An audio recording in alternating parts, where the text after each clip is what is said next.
Sampurasun, Assalamualaikum warahmatullahi wabarakatuh. Apa kabarnya sahabat di rumah? Semoga selalu dalam keadaan sehat walafiat. Seperti biasa, saya ditemani oleh Habib Muhammad Noval Syami Alatas. Dan Alhamdulillah bisa bertemu lagi karena Habib baru pulang nih ya, pulang dari kedinasan ya. Gimana Bib kabarnya Bib? Alhamdulillah sehat-sehat selalu. Sehat ya. Berkat doa semuanya di sini juga. Oke. Alhamdulillah. Gimana ya, ada perubahan cuaca kah? Iya, di sana panas banget soalnya. Panas. Karena memang pesisir ya, pesisir laut, pesisir pantai. Jadi udaranya beda banget. Oh gitu Beda ya. banget. Sana itu namanya hawa pantai kan, laut agak panas. Oke. Jadi Habib dari kemarin itu jadi anak pantai. Lagi ada tugas negara lah di situ. Tugas negara ya. Sekarang udah alhamdulillah udah beres semua ya Bib ya. Alhamdulillah beres. Oke. Nah, karena itu langsung nih saya undang untuk kita ngobrol-ngobrol lagi pengalaman Habib Syami.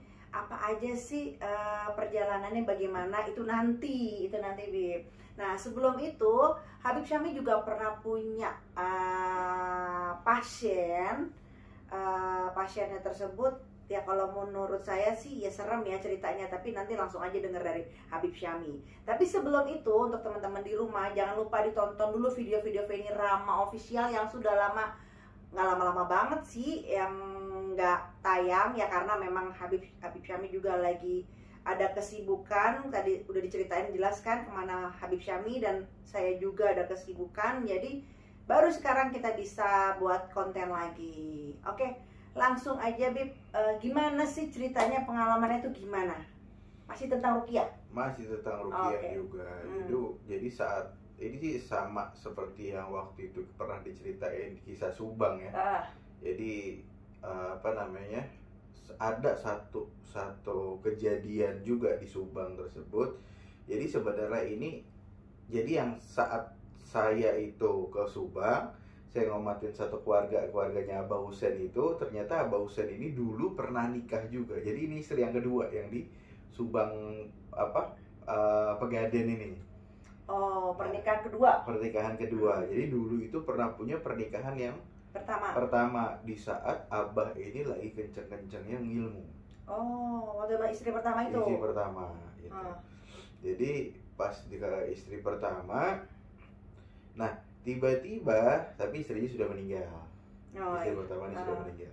Nah ternyata punya usut tiba-tiba saat saya selama di Subang itu, habis maghrib, saat itu habis kita sholat di masjid pulang, tiba-tiba abang ngajak, Bang Muh, kan saya dulu panggil sana Bang Muh, Bang Muh, ikut abah yuk ke daerah Subang.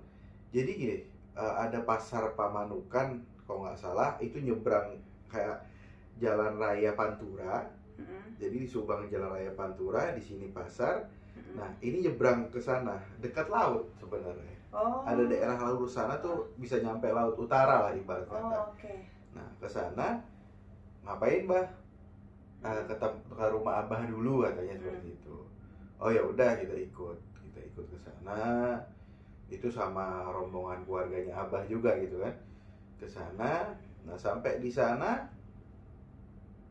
kok nyesek, belum nyampe rumahnya, baru paling masuk gang lah. Bilang kok nyesek bah, kenapa bah kok nyesek bah? Oh ternyata memang daerah situ terkenal dengan jawara-jawaranya. Oh gitu. Jadi di daerah Subang yang sana itu banyak orang yang ilmu untuk menjadi jawara di situ. Kanuragan seperti itu. Nah sampai di tempat parkiran, saya nggak langsung ke rumahnya. Dia bilang, bah, Bang Mo ke warung dulu sebentar beli rokok. Akhirnya saya beli rokok. Nah sama tukang rokoknya lagi beli nih, kita kan nggak bisa bahasa Sunda saat itu. Bilang, Bang beli rokok. Rokok apa Jang? Dia bilang gitu kan. Rokok filter saat itu beli. Nah tiba-tiba pas bapak itu ngasih rokok, tiba-tiba teriak, bahasa Sundanya hati-hati gitu. Be careful. Nah ya, pokoknya intinya Salah ya.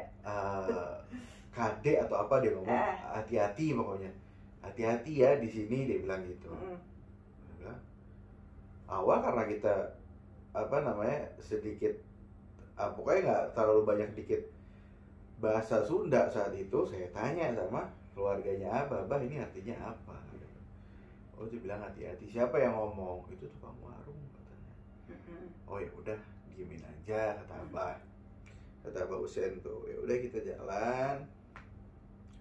Kita sampai rumah Abah yang dulu. Nggak besar rumahnya, biasa. Pas masuk tiba-tiba ada orang laki-laki geletak di depan. Usia Jadi, berapa? Ruang tamu itu dikosongin, nggak tahu kenapa dikosongin, nggak ada bangku, jadi kita duduk di lantai. Nah itu ada kasur, biasa kasur lantai ada laki-laki di situ. Tiduran. Usianya Bib? Usianya nggak terlalu tua, masih muda, malah umur 40-an lah, 45 saat itu, 45, 48. Saya bilang, dikira saya tidur. Jadi dikira saya tidur, ya, saya ngerokok di situ, disediain kopi. Tiba-tiba ini yang tidur itu apa namanya, kayak ngeronta gitu loh. Cuman suaranya nggak jelas, cuman gitu loh. Kaget kita semua, kaget. Akhirnya Abah Husein nyamperin ke situ, dipegang palanya. Gak tahu Abah Husein baca apa, tidur lagi tuh anaknya ini. Nah, kita belum tahu itu anaknya Abah Husein, belum tahu. Nah akhirnya Abah Husein cerita di situ, Bang Mo, ini anaknya Abah Husein yang pertama, dari istri yang pertama, gitu. Nah ini Abah minta tolong. Jadi ceritanya ini laki-laki ini, saya lupa namanya. Jadi ibarat kata apa ya bahasa itunya tuh, mati segan hidup tak mau Pak. Peribahasanya pokoknya begitulah. Mati segan hidup tak mau. Pokoknya ya sakit, kalau dibilang mau mati gak mati gitu loh. Dibilang nggak mati tapi kayak mati. Jadi udah nggak bisa ngomong, buang hajat di situ gitu loh, yang ngurusin adeknya. Nah adek tuh bilang, Beb ini setiap anehnya saat itu pernah dia dibacain Yasin satu, jadi orang kampung tuh dipanggil. Dan dia bilang 2 bulan yang lalu orang kampung itu dipanggil bacain Yasin. Nah pas dibacain Yasin itu meronta, dia berdiri, dia muntah.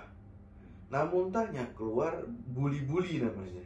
Buli-buli tuh Buli-buli, bukan, buli-buli itu kayak apa ya, kayak mangkok, cuman kecil, kayak tempat apa sih, kendi kecil. Kendi kecil tuh namanya buli-buli, ada sepasang. Keluar itu warnanya hitam. Buli-buli warna hitam keluar. Dia bilang terus dilanjutin lagi baca Yasin. Jadi baca Yasin sampai 3 kali. Baca Yasin. Nah baca Yasin yang terakhir dia muntah lagi, keluar keris. Keris gini. Saya tanya, di mana barangnya? Ada di kamarnya dia. Nah di kamarnya itu nggak ada yang berani masuk kamar itu. Jadi cuma naruh barang udah pulang, keluar gitu. Orang-orang sekitarnya nggak ada yang berani? Nggak berani. Mau keluarganya, mau adiknya, mau siapapun nggak ada yang berani di situ. Cuma dia aja yang sakit ini. Soalnya katanya pernah ada kejadian, ada orang masih keluarganya juga mau bersihin kamar itu, tiba-tiba mental kayak ada yang dorong. Gitu. Jadi nggak ada yang berani udah. Ya udah, saya bilang, minta namanya, saya catat di kertas. Saat itu saya ambil wudhu, saya minta izin sholat sunnah 2 rakaat, saya minta kamar khusus. Jadi akhirnya saya masuk kamar, saya wirid dulu. Nah, pas saya wirid adalah satu satu bisikan gitu ya, satu bisikan, Bismillah, pasrahin semua ke Allah, masuk kamar itu. Jadi disuruh masuk kamar di situ. Kuncinya di kamar itu katanya. Oh ya udah, Bismillah deh. Saya ambil wudhu lagi, ya kan? Saya ambil rokok. Saya ngerokok dulu. Saya minta izin sama keluarga. Saya buka pintunya.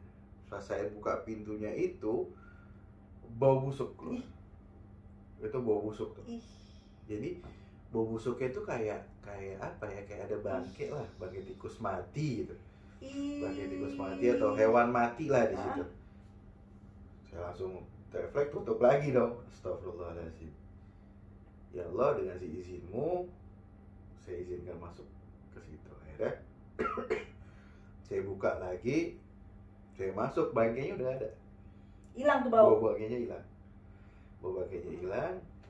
Nah, ada anaknya Mbak Usen yang dari istri kedua itu, emang ya saya bilang dulu bisa narik roh-roh begitulah, ibarat kata dia menjadi mediator, mau ikut juga. Saya bilang jangan dulu, jangan. Akhirnya yang ini belum selesai ngurusin yang atu, capek gitu loh. Nanti aja, nanti jagain atau bacain Yasin itu kakak lo, bilang gitulah kasarnya. Oh ya udah, pada baca Yasin tuh semua, Abah Husen apa semua baca Yasin. Saya di situ dulu, saya wirid di situ. Nah, tiba-tiba saya disuruh baca ayat kursi itu sebanyak saat itu 11 kali. Oke. Ya, pas saya wirid la ilaha illallah biasa, terus saya wirid ilahi ya rabbi anta maksudi waridoka maklubi atini mahabbatak wa ma'rifatak, terus sama sholawat nur. Tiba-tiba ada yang bisikin baca ayat kursi 11 kali. Ya udah, saya ikutin bismillah. Saya Allahu la ilaha illallah, terus baca 11 kali. Itu lemarinya, jadi ada lemari, jadi masuk pintu. Nah, di sini ini kosong, cuma ada tirai, tikar dari bambu itu buat tempat tidur, sama ada lemari kayu, lemari yang zaman dulu ya? Begitu, yang bukanya begitu. Nah, saya lagi tapi baca 11 kali, tiba-tiba tuh kebuka itu pintu. Itu kayak apa ya, kayak ada angin dari lemari tersebut, itu keluar semua kelabang, ular kecil, terus barang-barangnya, mungkin barang-barangnya dia ya, keris yang ambil buli-buli, terus golok, apa semacam-macam lah, kujang, apa semuanya pokoknya, pusaka-pusakanya mungkin yang dia dapat gitu kan, keluar semua. Saya bilang astagfirullah. Terus memang kayak badan itu nggak bisa gerak. Badan Habib saat itu ya otomatis refleks kan harusnya mundur gitu. Iya. Cuman ini nggak bisa gerak. Ya dalam hati takut juga sebenarnya, cuman ya udah bismillah. Ya secara manusiawi pasti ada pasti takut lah. Pasti. Nah, tapi bismillah ya. Terus tiba-tiba ada bisikan lagi, baca surat An-Nas. Sebanyak 33 kali. Ya gitu baca terus. Itu kelabang nggak keluar. Nah, saya kan takut kelabang. Habib takut? Takut digigit maksudnya. Kalau ngeliat nggak takut. Takut digigit, ya kan? Kelabang kan beracun juga gitu loh. Takut sama ular-ular kecil, kita nggak tahu ular warna hitam, warna merah, warna hijau. Cuman itu lebih keluar panjangnya. semua. Panjangnya nggak panjang, cuma segini. Oh lumayan. Cuma nggak gede gitu loh. Ular-ular kayak ular-ular sawah gitu. Tapi kan ada yang berbisa kan, ular kecil kayak gitu. Makanya ketakutnya kan ada yang berbisa gitu. Tapi badan nggak bisa gerak. Nggak bisa gerak ya. Nggak bisa gerak. Cuman subhanallah, kuasa Allah Ta'ala, itu hewan cuma ngelilingin kita doang. Jadi Habib posisi tengah. Oke. Jadi ngelilingin doang. Saya baca surat An-Nas tuh, terus sampai 33 kali. Nah, terakhir saya tutup sama syahadat sama sholawat. Nah, Saya pas sholawat, tiba-tiba nutup. Nutup, kebakar. Apanya? Lemarinya. Nutup, kebakar. Nah, mulai itu bisa gerak. Saya mau ngabarin yang di depan kan. Saya buka pintu, itu kebakar. Cuman pas mereka masuk lagi, kita masuk lagi, udah nggak ada api, cuma asap doang. Gitu. Jadi intinya pas yang kebakar cuma dalamnya doang gitu. Ya. Ya udah, saya ambil air, saya kasih garam, biasa baca sholawat apa, kita siramin tuh apa namanya, lemarinya. Cuman hewan-hewan itu nggak ada. Hilang seketika gitu. Hilang seketika. Jadi ibaratnya orang yang tadi di depan itu nggak sempat melihat penampakan itu. Enggak. Atau memang itu goib? Bisa jadi goib karena saat itu kan memang saya sendiri di situ. Nah pas kebakar itu saya buka, pas masuk udah nggak ada. Tapi barang-barangnya masih ada. Barang masih ada. Nah udah. Nah pas banget pas kita masuk ke dalam cuma lihat asap hitam lah habis kebakar, kayu kebakar gitu. Balik lagi ke depan ke anaknya abah yang pertama itu nafasnya udah nggak. Nggak. Pas mereka masuk ke dalam ada yang nanya nggak, Bib? Maksudnya kok ini ada asap-asap kayak gini, ada yang nanya nggak? Pasti ada nih, kenapa Bib? Dia bilang kebakar, nggak tahu kenapa. Cuman kok nggak ada apinya lagi, cuma asapnya doang gitu loh. Oke. Nah Habib keluar deh tuh ya. Keluar udah. Nyamperin si yang sakit itu. Yang sakit itu tapi nafasnya udah nggak ada. Jadi selesai kita keluar, saya keluar dari kamar itu, masuk lagi semua nggak ada, cuma barang-barangnya doang pada mentalan kemana-mana. Saya siramin air garam ke lemari itu. Pas kita ngecek si AA-nya itu yang tadi rebahan, nggak ada. Jadi istilahnya gini ya, beriringan dengan itu dibersihkan. Jadi mungkin selama ini memberatkan itu adalah sebenarnya barang-barang yang ada dalam lemari. Iya. Kalau kesimpulanku seperti itu gitu. Jadi ketika dibersihin, jadi ngeringanin dia, makanya dia langsung pulang. Ibaratnya langsung nggak ada lah, langsung meninggal seperti itu. Nah udah nih, udah mati. Ya udah kita baca Yasin, kita baca surat Al-Mulk, kita baca surat Ad-Dukhan, kita baca apa semua. Kita pulang dulu. Karena saat itu habis maghrib sampai sana juga isya jam 8. Kita ngerjain semua tetek bengek apa semua sambil nyantai dulu, istirahat. Tepat jam 1:30 itu nggak ada. 1:30 siang ya? Malam. Kan habis maghrib. Oh iya oke. Malam. Kita pulang dulu, Bah, kita pulang dulu yuk. Ya udah, Abah tetap di situ, Abah Husein, saya sama anaknya yang itu kita pulang. Istirahat di sana. Nah paginya kita balik lagi. Kita balik lagi buat mandiin apa namanya, ini mayit ini. Kita nyampe pagi ke sana, orang-orang kampung juga udah datang, udah siapin. Nah ini pelajaran buat kita juga sebenarnya. Saya menceritakan ini bukan untuk menghina yang sudah nggak ada gitu ya. Betul. Tapi untuk pelajaran untuk yang masih hidup ya? Yang masih hidup. Pelajaran buat saya juga. Pelajaran buat diri saya juga. Karena saat itu juga, wah ini pelajaran besar buat saya gitu. Nah dimandiin. Nah pas sebelum dimandiin, ini nggak bisa merem. Melek? Jadi melek sama nganga. Nonggak Kak? Belum. Jadi gini ya. Ini udah menyalik ya. Jadi melek sama melotot gitu, meleknya sama terus. Mendelik gitu. Mendelik. Ya udah saya baca Yasin. Cuman saat itu saya menghormati ustadz yang di sana. Gitu. Saya biarin deh ustadz ngapain gitu kan. Akhirnya pas ustadznya pergi lagi ngurusin buat mandiin, saya diam-diam langsung, Bah kemari. Akhirnya saya tuntun Abah Husein, Bah maafin dosanya. Tutup. Akhirnya baca sholawat, dimaafin, nutup. Alhamdulillah bisa nutup matanya, cuman mulutnya nggak bisa nutup. Masih nganga gitu. Masih nganga. Udah ditutup nih, udah dipakein ketan. Ikatnya lepas. Ya Allah. Kayak ibarat kata kuat nih ikatannya, tetap lepas. Bilang kenapa nih ya Allah, Bismillah deh. Nah pas Ustadz itu datang.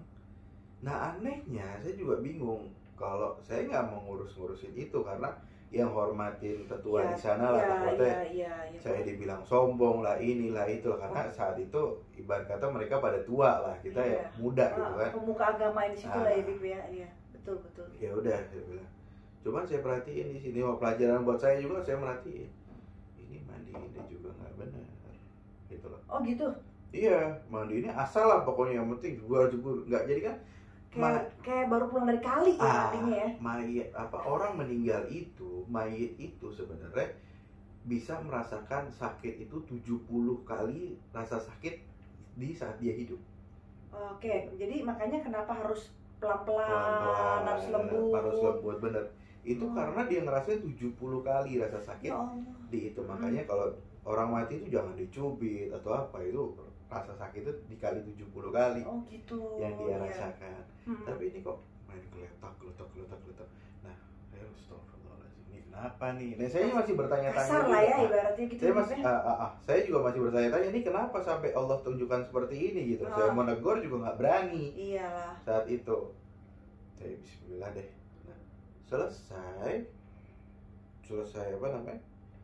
Selesai mandiin, diangkatnya memang udah benar caranya, cuman ininya nggak dipegang. Kan harus dipegang bisa nggak? Harus disanggah, ini begini ya. Iya. Gitu. Ya kan? Astagfirullahaladzim. Ya Allah. Saya masih ngomong. Miris ya Bib? Iya benar-benar miris, maksudnya ya Allah kayak begini banget gitu. Sudah menjalik ya Allah. Saya ngomong, udah dikafanin semua, tetap tuh mulut nggak bisa. Mingkep. Nggak bisa nutup. Jadi mau diapain tuh mulut? Nggak bisa. Tetap nggak bisa mingkep. Udah tuh akhirnya dibawalah ke musola. Dibawa ke musola, disolatin. Setelah disolatin, kuburannya yang saya heran, tiba-tiba itu tanahnya tanah hitam. Tanah hitam tuh tanah liat yang keras banget, yang segini-segini deh. Allah. Kayak batu-batu gitu loh, gede-gede. Itu kan susah. Nah, terus liang lahatnya juga ada air bau gitu kan. Udah dikuras, keluar lagi, Allah, udahlah. Saya liatin di situ. Ini pelajaran banget buat kita orang yang masih hidup. Iya benar, buat pelajaran ya.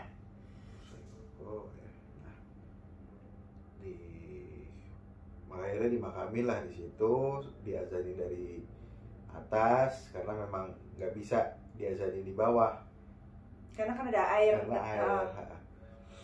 Akhirnya diazanin dari atas, dikubur. Nah, dikubur pun ya seperti itulah. Ngendep. Padahal nggak hujan. Nggak habis hujan juga. Nggak habis hujan. Terus orang di sekitar situ juga pada heran, ini kok kenapa keluar air bau begini. Cuman ya namanya warga, ya udah kita diem aja gitu kan. Iya. Kita cuma dengerin doang di situ. Udah selesai, pokoknya semua selesai. Malamnya tahlil kan. Cuman saya ikut pertamanya doang. Udah ikut tahlil lah, saya tanya, "Bah, ini kenapa?" Barulah saya tanya ke Abah berani, maksudnya selesai. Baik, ini akhirnya dijabarin sama Abah bahwa ini orang, anak ini yang ngusir Abah sama ibunya. Astagfirullah.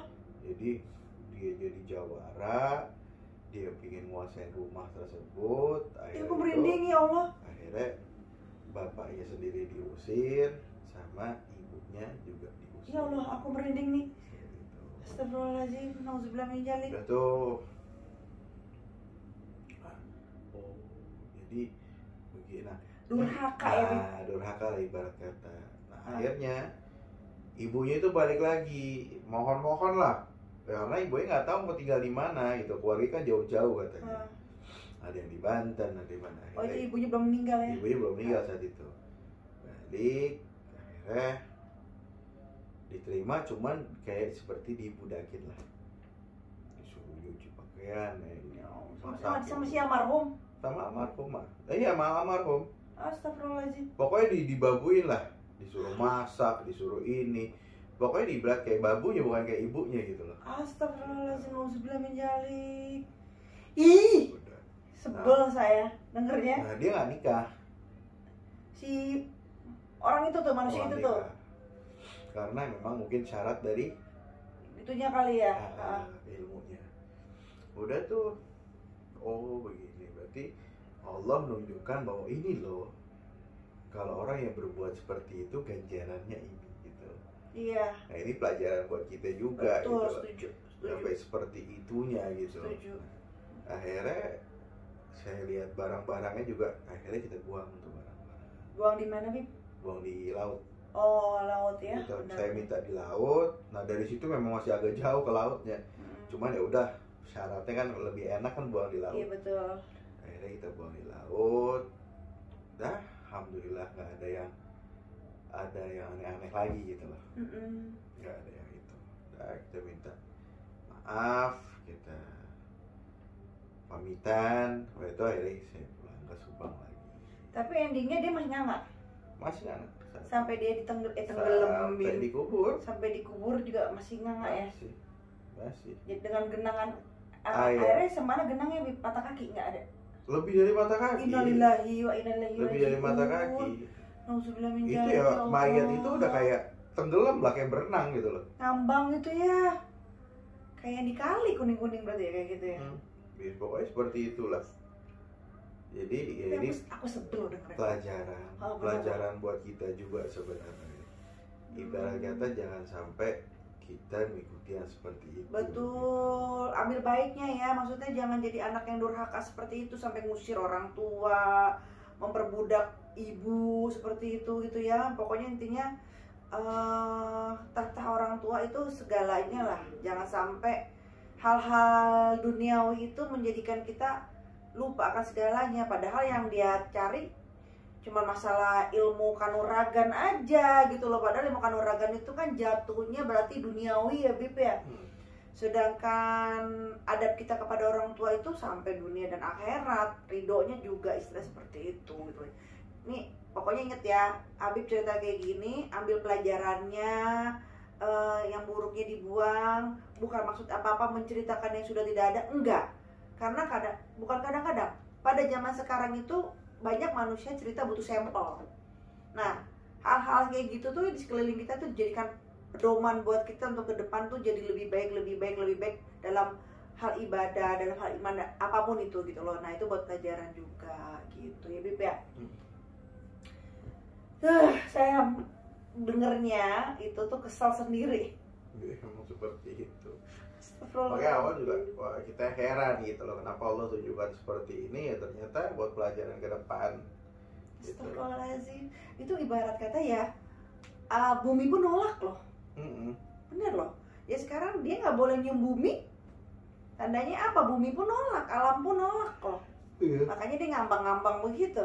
Jadi ya itulah Masya Allah, gimana ya naasnya. Iya pokoknya teguran buat kita juga sebenarnya, pelajaran buat kita, teguran buat mereka.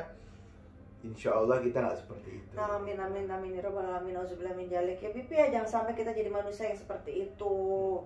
Gitu. Ada lagi Bib?